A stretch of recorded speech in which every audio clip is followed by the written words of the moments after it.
Assalamualaikum warahmatullahi wabarakatuh. Nama saya Anis Marfa. Di sini saya akan mempresentasikan hasil dari kelompok kami yang beranggotakan saya Anis Marfa, 2 Binti Nalia, 3 Septiana Giva, mengenai bab teori-teori etika.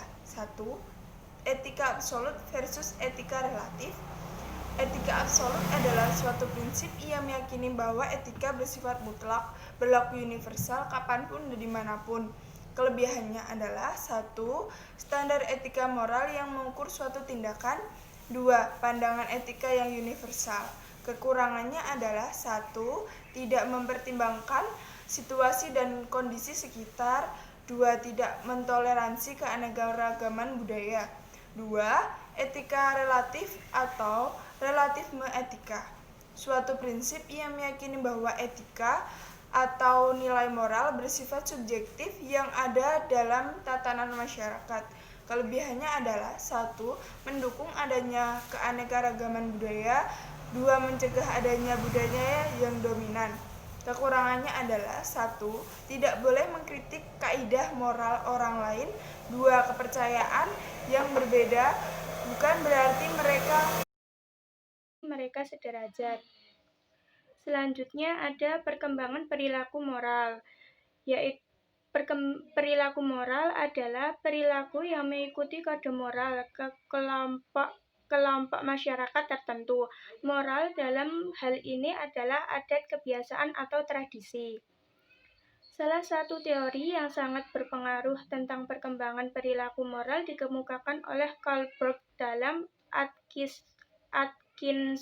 et al. 1996 dengan mengemukakan 3 tahapan perkembangan moral dihubungkan dengan pertumbuhan usia anak. Yang selanjutnya ada tahap perkembangan moral. Tingkat 1. Pre-convention, usia kurang dari 10 tahun. Subtingkat yang pertama orientasi pada hukuman, yang kedua orientasi pada hadiah. Ciri menonjol yang pertama mematuhi peraturan untuk menghindari hukuman, yang kedua menyesuaikan diri untuk memperoleh hadiah atau pujian.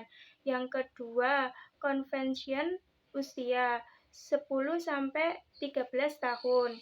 Subtingkat orientasi anak baik. Ciri menonjol menyesuaikan diri untuk menghindari celaan orang lain. Selanjutnya ada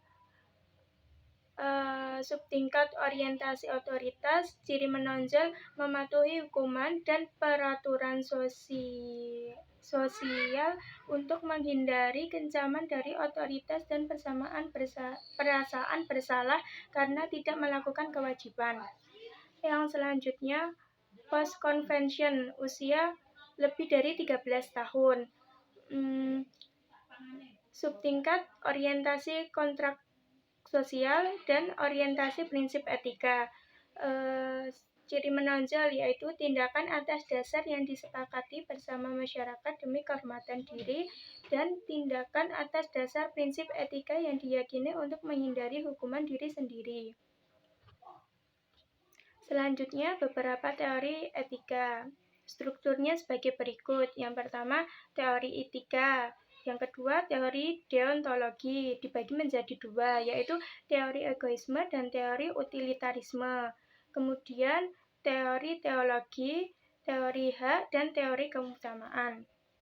Assalamualaikum warahmatullahi wabarakatuh. Saya Septiana Diva Nurrahmawati, kelas SA1A1, NIM 2020 SA091. Di sini saya akan melanjutkan presentasi dari teman saya yang bernama Anis. Selanjutnya, teori egoisme. Egoisme psikologi adalah suatu teori yang menjelaskan semua tindakan manusia dimotivasi oleh kepentingan berkutat diri yang merugikan orang lain. Banyak orang yang percaya bahwa tindakan ini bersifat luhur atau rela berkorban, namun pada kenyataan tindakan rela berkorban hanyalah ilusi. Pada kenyataannya, orang-orang lebih mementingkan diri sendiri.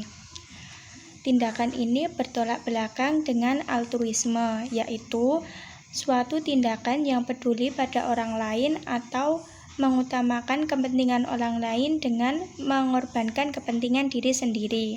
Contoh kasus, seseorang membeli beras sebanyak 20 karung beras yang akan dijual kembali dengan harga yang lebih tinggi serta untuk memperoleh keuntungan yang lebih besar. Hal tersebut dapat merugikan karena apabila ibu rumah tangga yang ingin membeli beras untuk keperluan memasak akan kesulitan memperolehnya, dan apabila ingin memperoleh dia harus mengeluarkan biaya atau uang yang lebih banyak. Selanjutnya, egoisme etis adalah tindakan yang dilandasi oleh kepentingan diri sendiri namun tidak selalu merugikan orang lain. Seperti seseorang akan bekerja lebih keras untuk mendapatkan penghasilan yang lebih tinggi. Untuk perbedaan egoisme etis dan egoisme psikologis terletak pada akibat kepada orang lain. Ciri egoisme etis yaitu seseorang tidak selalu merugikan orang lain, sedangkan untuk egoisme psikologis salah satu cirinya yaitu seseorang mengabaikan atau merugikan orang lain. Selanjutnya, alasan yang mendukung teori egoisme etis antara lain. Yang pertama, altruisme adalah tindakan menghancurkan diri sendiri. Yang kedua, tindakan peduli kepada orang lain merupakan ofensif bagi kepentingan diri sendiri, dan cinta kasih kepada orang lain merendahkan martabat dan kehormatan orang tersebut. Alasan yang kedua, teori egoisme etis antara lain. 1. Egoisme etis tidak mampu memecahkan konflik-konflik kepentingan.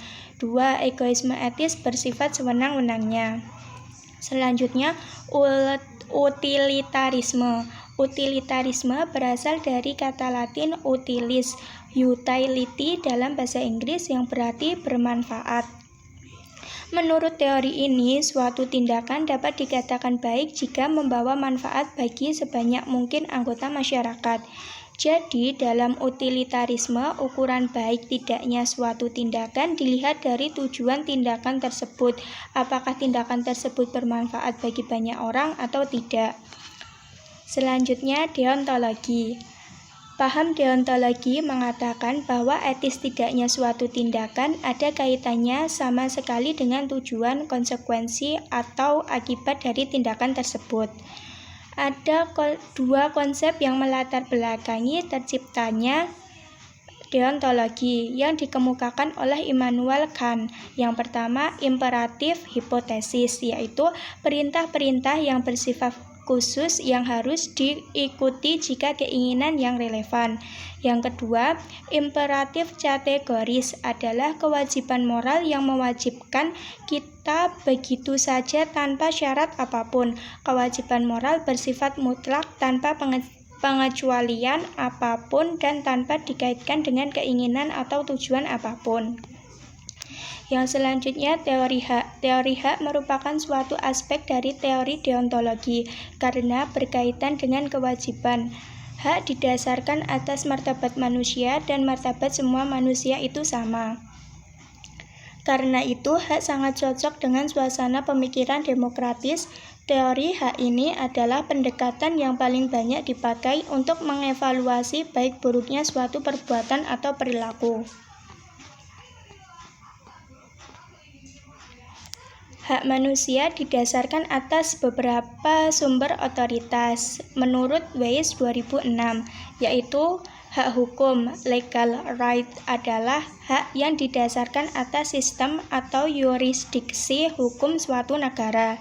Yang kedua, hukum moral atau kemanusiaan, moral human right, dihubungkan dengan pribadi manusia secara individu atau dalam kelompok, bukan masyarakat luas. Kemudian, hak kontraktual atau contractual right, yaitu mengikat individu-individu yang membuat kesepakatan kontrak bersama dalam wujud hak dan kewajiban masing-masing pihak. Ini saya akan melanjutkan DIPA yang mengenai penjelasan dari teori hak. Setelah teori keutamaan berdasarkan dari manusianya. Teori ini tidak lagi mempertanyakan suatu tindakan, tetapi berangkat dari pertanyaan mengenai sifat-sifat atau karakter yang harus dimiliki oleh seseorang agar bisa disebut sebagai manusia utama, dan sifat-sifat atau karakter yang mencerminkan manusia hina. Setelah itu, ada teori etika teonom. Perilaku manusia secara moral dianggap baik jika sepadan dengan kehendak Allah, dan perilaku manusia dianggap tidak baik jika tidak mengikuti aturan-aturan dan perintah Allah sebagaimana yang telah diberitahukan dalam kitab suci. Lalu ada etika abad ke-20. Yang pertama, Georg Mohr. Yang kedua, Max Scheler. Yang ketiga, Joseph Pletser. Yang keempat, Iris Murdoch. Yang kelima, Bayreuth Frederick Skinner. Yang keenam, Hans Jonas. Yang ketujuh, Alasdair Melinstier. Lalu di sini ada teori etika dan paradigma hakikat manusia. Kepentingan pribadi, kepentingan masyarakat, dan kepentingan Tuhan. Keseimbangan moral materi, modal sosial, dan modal spiritual. Lalu ada kebahagiaan lahir atau duniawi dan kesejahteraan masyarakat, serta kebahagiaan batin atau surgawi. Lalu ada keseimbangan antara hak individu dengan kewajiban kepada masyarakat dan Tuhan. Ada juga tantangan etika ke depan sebagai ilmu.